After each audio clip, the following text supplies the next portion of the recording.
Welcome back to Love, Life, and Legacy, the podcast dedicated to helping you navigate these hyper-sexualized times of ours. And in today's episode, Benjy and I are waxing intellectually about the topic of curiosity and how important curiosity is in order to produce the emotions of love. It's actually a prerequisite, and how you can use this framework. It's really clever, but it's such a clever blueprint for understanding how to have better relationships with yourself, with the people in your life, and with God at large. It's somewhat revolutionary in its simplicity, but its effectiveness. So please listen all the way until the end. And if you do, I'll give you a cookie. Not a physical cookie. Just every time you come to our website, we'll make sure that we follow you and stalk you. Just kidding. Please enjoy the episode.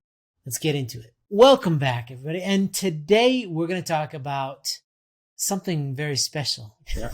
I'm very curious, Andrew. That's a good sign, because this is all about curiosity. This stems from a conversation that I had with a fella, young man. Actually, I don't know if he's older or younger than me. Cool guy from Ukraine. His name is Eugene. Shout out to Eugene.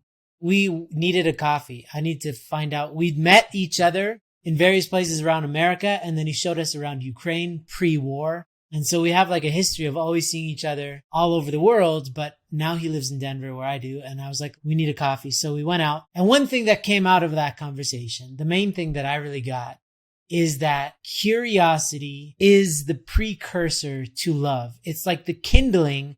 If the curiosity sparks, then love is created. And from that little concept, it's these little things, these ideas that feed us, right, Benjy? In the work that we do, we cling on to them because for us, we're kind of in the trenches doing this work. When you get semblance of an epiphany, it fuels everything that we do because it keeps us fresh. I just wanted to talk about this idea quite a bit. And I've been bringing it up in my boot camp a lot. It's been like a week, but I'm incessantly talking about it. And here's why. Okay, you and I got into a subsequent conversation when we met in Chicago, and we were in the back seat of Reverend Takami's car. He drives a Ferrari, by the way, and we were in the back seat. We were outside hanging onto the back. Based on this framework of how curious you are is a great indicator for how much active love you're feeling in whatever relationship you're in. Is like this blueprint that you can put on any relationship to measure how well you're doing. The first thing I thought about was my wife. How curious am I about what she's feeling, what she's thinking? And I realized that we'd been too comfortable. And because of that, we weren't curious enough. And because of that, we weren't experiencing enough loving feelings day to day. It's more like, oh, it's a Tuesday, what's for dinner, blah, blah, blah, blah, blah. This middle ground that you don't want to live in that space. But we'd had too many days that were too similar, and we stopped being curious. And because of that, we weren't benefiting the sparks of love that you get when you really love somebody, right? Yeah, actually, when we were having that conversation, what came to mind was a conversation I had with my wife the day of our matching. So I asked her, what's your favorite color? It's a basic question. And I remember the feeling of being curious. What's she going to say? Like, I really, really want to know what your favorite color is, And of course, I don't remember what she said. But she said fall. Fall colors. Anyways. The season, not the second chapter. That elicits in me. It's like that curiosity that how can we replicate that every day, right? Let's say you went full blown ooey gooey nerdy wordy for your wife, and she's like, oh, I like this color. And then the next time you see her, you're wearing that color. That's curiosity mixed with a desire to want to provoke emotion and elicit love. And that's how fun starts. But you contrast that against a relationship where you just you're filled with assumptions. Oh, I know exactly. If I say this, you're going to say this. And then all you have is these presuppositions, these scripted narrative where you're just replaying the same scene again and again and again. In this broken loop. And it's the exact opposite of loving feelings that are produced, right? You've been in a conversation where you're like, what is happening here? We've had this conversation a million times. I hate this conversation. Why are we doing this again? It's so much in every way the opposite of curiosity. Because curiosity is the unexplored. Curiosity is not knowing the other end of a question. So that was the first thing, right? But then if you think about in different ways, are you curious about yourself? I find that too few people really are. They have all these assumptions. Hey, why do you watch porn? I don't know, because I'm horny and I'm young. You didn't think at all about this, did you? Right? Like, what's behind that? I don't know. It's my impression of every teenager in the world combined. When people start going down this path of sexual integrity, they start to understand the emotions behind their actions. That's curiosity. They start to look at the patterns that they developed for 5, 10, 15 years.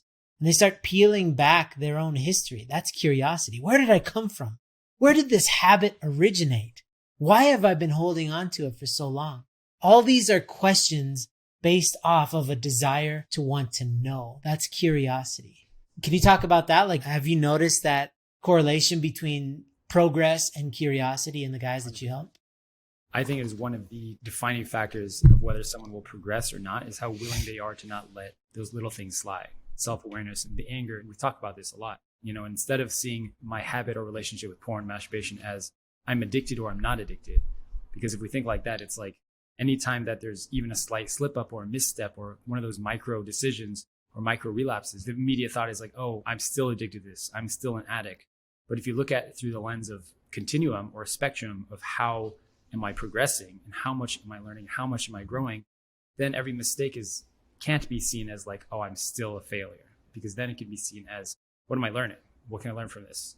And I think it's the people that are curious about their emotions and get excited about that stuff, really, really genuinely excited to learn more about themselves and not just as a chore. Like one guy I'm working with, his whole North Star is I want to understand myself better. That's his North Star. So he's making it a way to perceive that experience as exciting. So every day I ask him, what are you looking forward to tomorrow? He's like, I'm looking forward to checking in again, like about my emotional state and how I'm doing. And he gets a thrill kick out of just figuring out his emotional state. This guy's going to win, because if you have that mindset through every aspect of your life, you can't lose. Like if you have curiosity through every element of your life, you can't really lose, because you're going to continue to go forward and grow and learn new things and meet new people and do awesome stuff. Lifelong learner.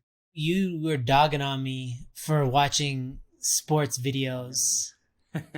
You're harping on me. And I don't really, but this next one is in contradiction to the aforementioned statement, which is, I saw a clip of Kobe Bryant. Somebody asked him, what's like the consistent theme amongst all the greats? Why are they great? And he said it's love.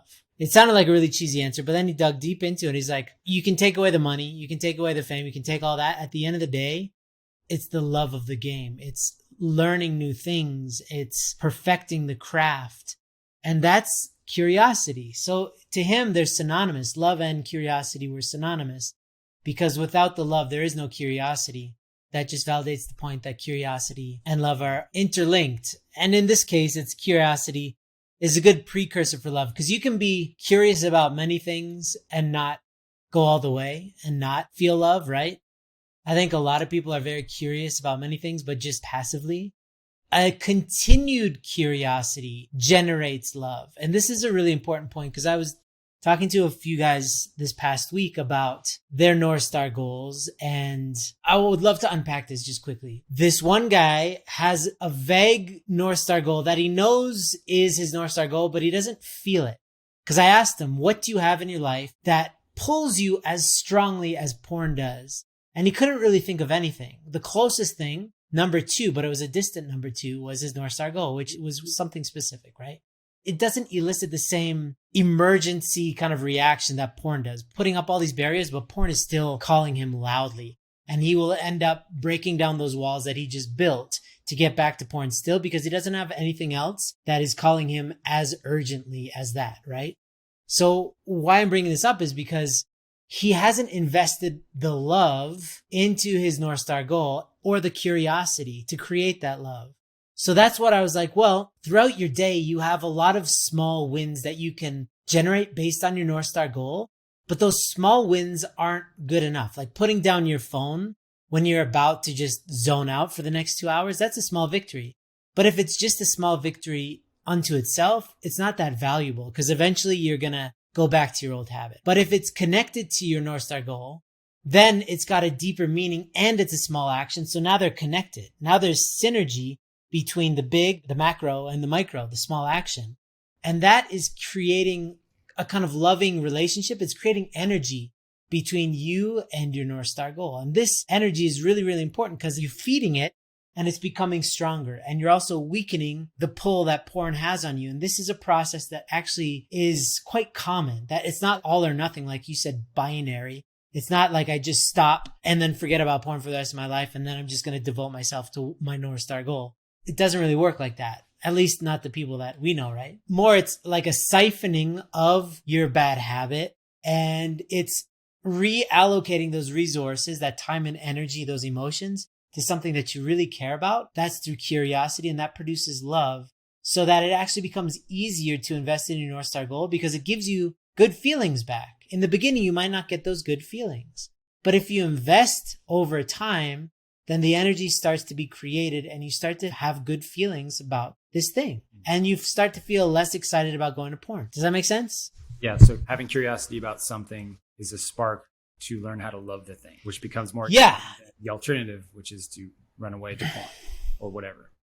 Exactly. So if you don't have kids, it's still good to give birth to something, and that's your North Star goal. And that giving birth process is you spending time with it, giving yourself the best of yourself to something. And the more you do, it's like principle. It says the more you love something, the more beautiful it becomes to you. So the more that you invest in your North Star goal, the more it will start to give you back beauty. It'll start to become beautiful. Your life will become more beautiful because you're loving it actively. Yeah. And it becomes more enjoyable too. Like if you think about the people that are super, super fit in your life and they just seem like insane about fitness. And it's not usually because they have disproportionate amount of willpower. Usually that's a factor, but I think mostly it's because they enjoy it more than most people do. Like what reason does a bodybuilder have, or someone who's over the top fit, or in sports or in athletics or in the gym? What reason do they have to continue to level up their game other than they enjoy the game itself? Yeah. And I think that for me, my own fitness journey, it's like I've been through the process of trying to jog and trying to run and feeling like I have to do X, Y, Z because that's what healthy people do, realizing I absolutely hate running so much that it's actually detrimental to me because any association I have with exercise is negative. And that was for like a long time, or was doing other types of exercise that I dislike. So I feel like I've found a life hack where I just do stuff I enjoy doing. For most people, that's enough. And it's definitely better than doing absolutely nothing. So my perception of what this thing is more enjoyable, and therefore because of the curiosity, because of the love I have for it. And now it's just like, I'll do it any day, no matter what, even if I'm tired or even I don't feel like it, because it's actually a genuine thrill for me. That's like an example, but I've seen guys, like one guy in the program has his North Star is to learn how to sleep better because he's identified that's an area of issue and he wants to master sleep. So he spends his time researching about sleep and getting excited about figuring out how to sleep well and have good quality sleep and how to sleep fewer hours and get the same amount of rest in a shorter period of time. Stuff like that, right? And it just becomes more of looking forward to the act of sleeping just because he's focusing his attention on being curious about what it's like to have incredible sleep. We think about True Father, for example. That's something he probably mastered. A guy who sleeps a few hours a night, he has something that he's doing that he's figured out. The curiosity to figure out how that's possible and how I can do that for myself. And that's kind of what this guy's North Star is for himself. Yeah, exactly. It's important to be curious if you're married, with your spouse, with yourself, but also with God. I feel like a lot of people, they're like, I'm not feeling it, feeling my faith. I'm not connecting with God. And it's like, well, how curious are you about God? The real truth about God, not the one that anybody else said, but like, have you dug deep to discover that, for God to really speak to you in a very personal way? That takes some digging, man, because you have a lot of concepts that you have to empty out in order to get to that truth. That takes curiosity, not to have an experience that you want, but to have the experience of what God is trying to give to you. It's the same exact thing with your kids. If you try to manipulate them to tell you what you want them to tell you, then you'll never get to know who they are. Instead, if you're just curious about who they are, they'll reveal themselves to you. And it's very shocking. It's a lot of times way different than who you thought they were. But that curious mindset filters into every aspect of life, right? The small and the big areas. So even, what foods are you putting in your mouth? So many people are sick because they eat the wrong food because they don't listen to their body. The body tells them clear signs. Oh, I just farted for the past 3 days straight. Probably shouldn't eat whatever it is that caused you to go so fart crazy. It's really good. These small things, right? Gurgling bellies, dry mouth, not drinking enough water. There's all these signs that we have constantly, and we just don't listen because we're not curious enough to know, like, how are you doing today, mouth? Belly? Legs? Oh, do I need to stretch more? Thanks for telling me, legs. We don't ask.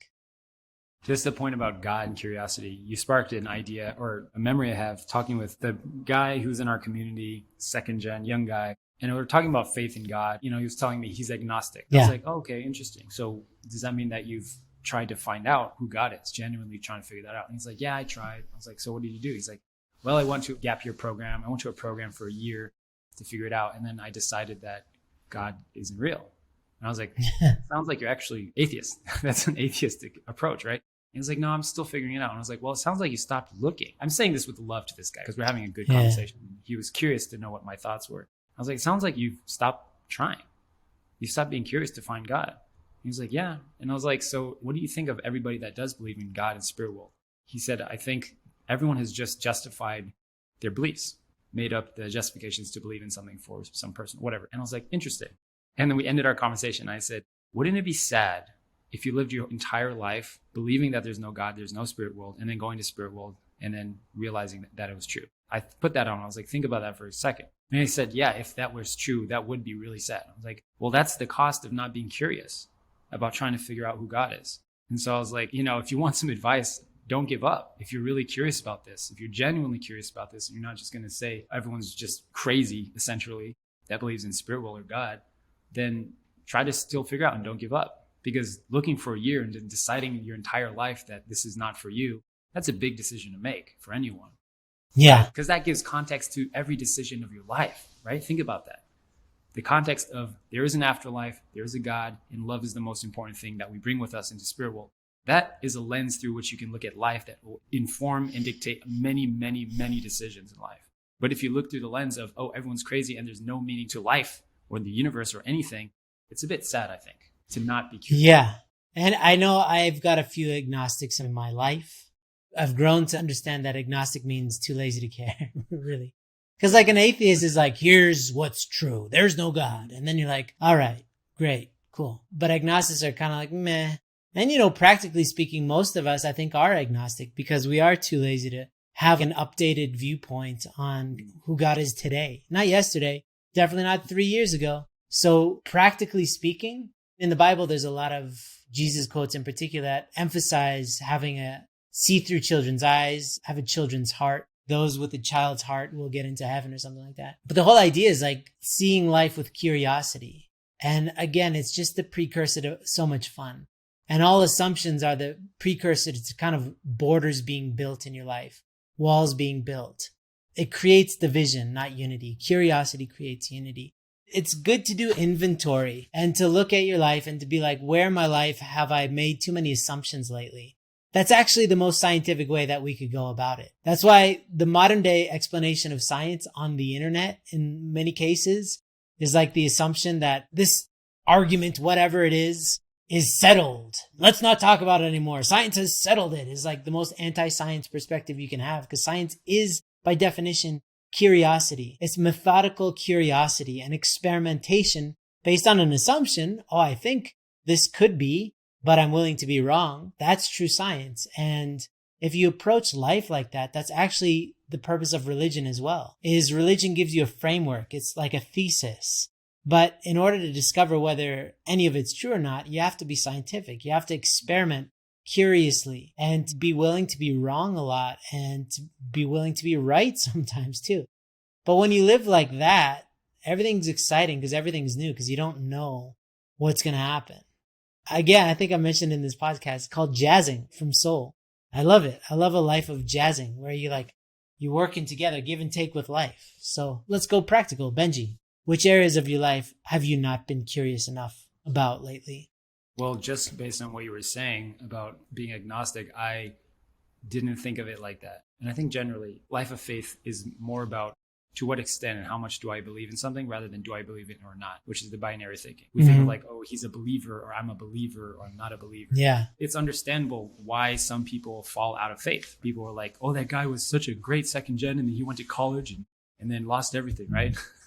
It's not that he was a believer and then wasn't a believer. It's just that the extent to which he believed in the thing wasn't strong enough to combat the other beliefs that are coming into our lives constantly.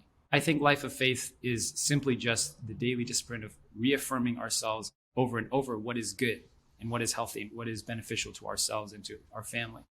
And in the terms of life of faith, it's like reaffirming our conviction in God, our conviction in the things that we're doing. So for me, it's like, to an extent, we're all agnostic at times. And the life of faith for me is figuring out what my beliefs are and having the conviction every day and being curious to understand who God is to me and what God is speaking to me day by day. And that's something I do struggle with. I try to make effort with, but I have not been 100% invested in that, even though I believe personally it's really important for me. If you do something enough times, it's inevitable. It's part of our laziness. We start to cut corners sometimes. We don't have the same approach. We don't have the same adherence to rituals we once did, right? My meditation has really slipped over the past maybe 4 or 5 months, where it's becoming more of a chore. Before, it was like how I breathed. It's how I survived. I think 2 mornings ago, we were with our kids. I got really aggressive with them because they were just whining a lot. And I realized that them being annoying, like if they're fighting or if they're just not listening, sticks to me if I don't do my meditation. And I haven't been doing it. I'm reaping the rewards of my laziness, which is more frustration, more anger, and this kind of stuff. With meditation, I'm like, I've been doing it for so long. Say that about prayer. Say that about hunduke. How many of you guys do hunduke every day? The more assumptions you have, the more stagnant your life will be. The more curious you are, the more love you'll be producing in every area of your life. Because you're seeing life fresh. You're seeing life anew. And that's a blessing. So yeah, anyway, this concept is very practical actually. And again, it's a framework. If you look at, okay, how's my relationship with my best friends? How curious am I about them? There'll be a direct correlation between that and how much genuine love you have just bursting out of your heart. Shimjang, bursting out of your heart for that person. It's based on how curious you are thinking about, what are they up to? How are they doing? How did this thing go that they said that they were going to do? All this, But also your relationship with yourself, your relationship with your parents, your relationship with your bed, your relationship with physical things, your relationship with everything, especially the important stuff. How curious you are is a direct correlation with how much love you feel. Maybe a practical mental test we can do or exercise people can do is think about what is the impact not having curiosity has had on my life. And I think until we can figure that out, it's hard to understand why it's important to us. Does that make sense? Because it sounds good in theory, but until you feel like, wow, I have been uncurious about my wife or my partner or my parents or about God or about my sexual integrity or myself. And the result is detrimental. And when you really realize that and feel that in your life, then that's the spark to change direction. And I think that's what true repentance actually is realizing the impact of our decisions and then choosing to go against that trajectory. I see this often in myself growing up. I always felt like, especially in conversations with people, I know what this conversation is, especially in my youth. I know where this conversation is. I know this topic, whatever. And then I started noticing that those conversations just ended abruptly because there's no give and take, because there's no curiosity now that we talk about it. Sometimes we talk to people and they're agreeing or disagreeing with everything you're saying. Like, I know this, I know this, I know this. And it kind of just ends like that. And I've seen that in conversations. I noticed that in conversations. So I've kind of learned to not do stuff like that because it's so distraughting to experience that sort of thing. It's a helpful exercise. Think like, what is the impact of being this way in my life? And is that something that I want to continue with? That's a great point. So yeah, everybody, please be curious, especially we're the sexual integrity people. So that's somewhere where you can definitely start in your own sexual integrity journey. How curious are you about why you do what you do and why you don't do sometimes what you would like to do and why you do stuff that you don't want to do? Start looking at that. That's a great place to start because that says so much about your character, so much about your habits, your beliefs, all this, and then expand from there, go into friendship, go into wherever. And it's really fun ramping up, turning up the knob of curiosity and turning down the knob of assumptions will make your life extremely vibrant and exciting once more. All right, everybody. So thank you for listening. I hope you're curious. Hey, I got some feedback last week. I got some great feedback. People are giving us feedback. Keep it coming. If you have any topics that you want us to dwell on, anything at all, just let us know. Reach out to us. Admin@highnoon.org. It gets to us. All right, everybody. See you next time.